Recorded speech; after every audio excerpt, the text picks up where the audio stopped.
তো গাইস আমাদের আজকে দুপুরের লাঞ্চে জামাই ষষ্ঠীর ভুড়ি ভোজে কী কী আছে চলো তোমাদের দাদাভাই তোমাদের সঙ্গে শেয়ার করুক। চলো শুরু করো, কোথা থেকে শুরু করবে বলো?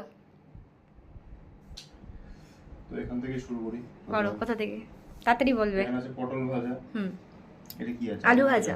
আলু ভাজা, কুমড়ো ভাজা। কুমড়ো ভাজা, বেগুন ভাজা, মাছ ভাজা। এটা বিরিয়ানি। এটা হচ্ছে সাদা ভাত, উপরে লঙ্কা লেবু দিয়ে।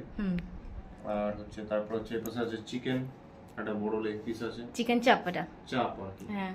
এটা ডাল আছে। এটা চাটনি আছে। এখানে তো আছে ফিশ, কোল্ড ড্রিঙ্কস এর এই সমস্ত ব্যাপার, আইসক্রিম রয়েছে। এখানে স্যালাড আছে, এই স্যালাডটা আবার ও বানিয়েছে।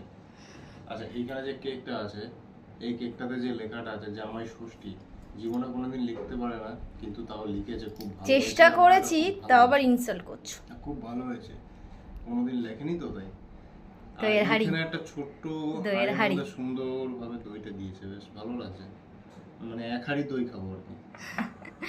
এখানে রসগোল্লা আছে, আর এখানে পাপড় আছে। আর সবশেষে জল বলবে না? জল আছে। আর খাবার হজম করার জন্য? আর হজম করার জন্য গ্যাসের ওষুধটা কোথায়? না, এই যে স্পাইড।